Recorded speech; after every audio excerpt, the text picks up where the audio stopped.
O problema prático 4.4, ele apresenta uma singularidade aqui para a gente. Nós temos agora uma fonte corrente dependente que está aqui no nosso circuito. Quando a gente tem esse caso, ela não pode ser desligada do circuito. Por quê? Porque ela é uma fonte que depende de parâmetros do circuito. Tá? Então a gente não pode desconectá-la.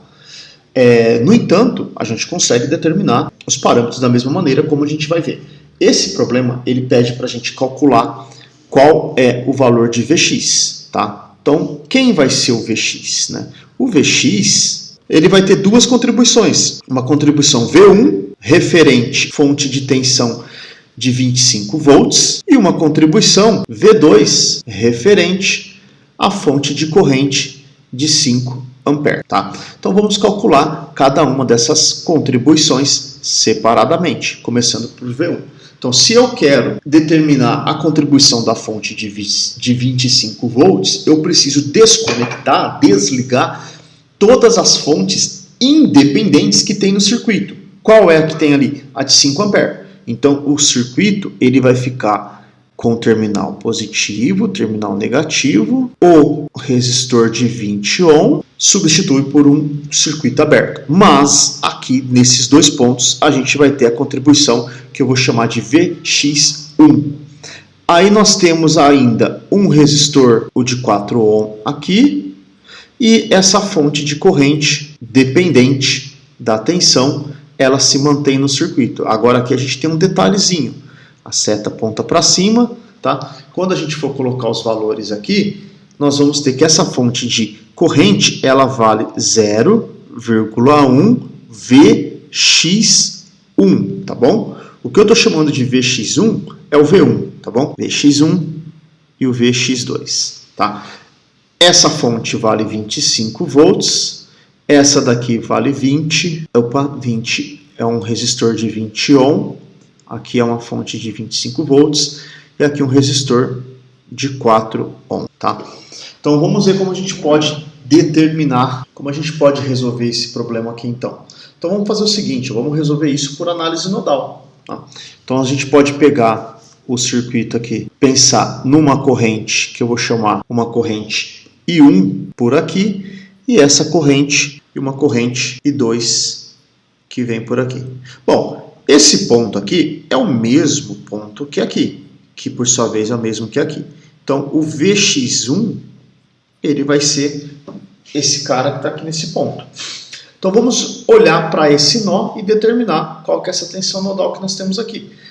Quais correntes a gente tem chegando no nó? Nós temos a corrente I1 chegando no nó, mais a corrente de 0,1 Vx1 chegando no nó. Isso tem que ser igual às correntes que saem daquele nó, I2, ok?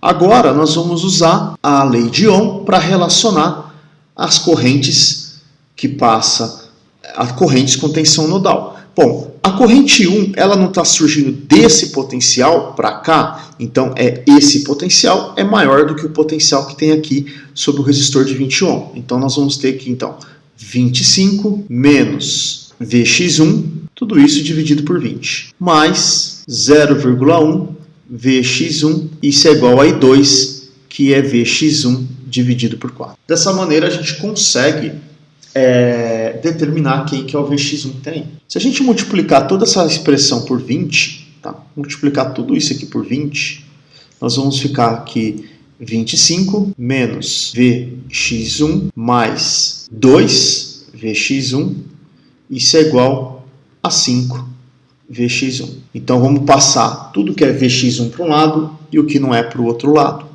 Então quando a gente passa esse aqui para lá, vai sobrar, ó, vamos somar esses dois, aqui vai ficar 1 Vx1, quando eu passo para lá vai negativo, então vai ficar 4 Vx1. 4 Vx1, isso é igual a 25. Então daqui nós podemos tirar que Vx1 é igual a 6,25 volts. Bom, já achei qual é a contribuição da fonte de tensão de 25 volts. Então agora nós vamos calcular a contribuição devido a Vx2, que é a contribuição da fonte de 4 amperes. Bom, aí está o nosso circuito, podemos colocar quais são os componentes. Aqui nós temos o resistor de 20 ohm, aqui nós temos a fonte de 4 ampere, aqui nós temos o resistor de 4 ohm e aqui a fonte de 0,1 Vx2, onde Vx2 é a queda de potencial sobre esse ponto aqui do circuito, Vx2, ok? Então, a gente já pode calcular esse parâmetro. O que a gente pode fazer aqui nesse circuito? Nós podemos pegar e aplicar aqui, ó, um divisor de corrente. Vamos de novo aplicar análise nodal, onde nós temos uma corrente I1 aqui. Então, a gente está renomeando essas correntes, tá? É a corrente I1. E aqui nós temos uma corrente I2, tá? Lembrando que esses pontos aqui, ó, são os mesmos, tá? Esses pontos aqui são os mesmos, ok? Então, vamos aplicar a lei de Kirchhoff para corrente a isso daí. Quais correntes que nós temos saindo do nó? Nós vamos ter a corrente I1 e I2 saindo do nó. A corrente I1 mais a corrente I2 saindo do nó. Mais nenhuma. Essas correntes têm que ser igual às correntes que entram no nó. Só uma correção, aqui é 5 ampere. Então, as correntes que entram no nó é a corrente de 5 ampere mais a corrente de 0,1 Vx2, tá? Agora a gente pode usar a lei de Ohm para relacionar as correntes que nós temos aqui. Quem é a corrente I1? A corrente I1, ela vai ser Vx2 dividido por 20. Vx2 dividido por 20. Mais a corrente I2. A corrente I2, essa que está aqui, ela vai ser Vx2 dividido por 4. Vx2 dividido por 4. Isso é igual a 5 mais 0,1 Vx2. Vamos fazer a mesma coisa, vamos multiplicar tudo isso aqui por 20, tá? Porque aqui fica Vx2 mais 5 Vx2, isso é igual a 100 mais 2 Vx2, tá? É assim que fica a nossa expressão. A gente pode passar esse para lá, ele fica com sinal negativo, então vai ficar 6Vx2 menos 2, 4Vx2, isso é igual a 100. Então, daqui nós podemos tirar que Vx2 é igual a 25 volts.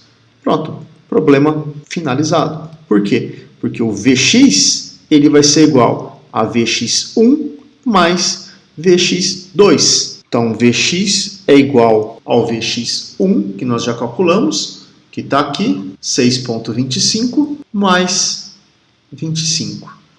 Vx é igual a 31,25 volts. E aí a gente finaliza mais um problema, princípio da superposição.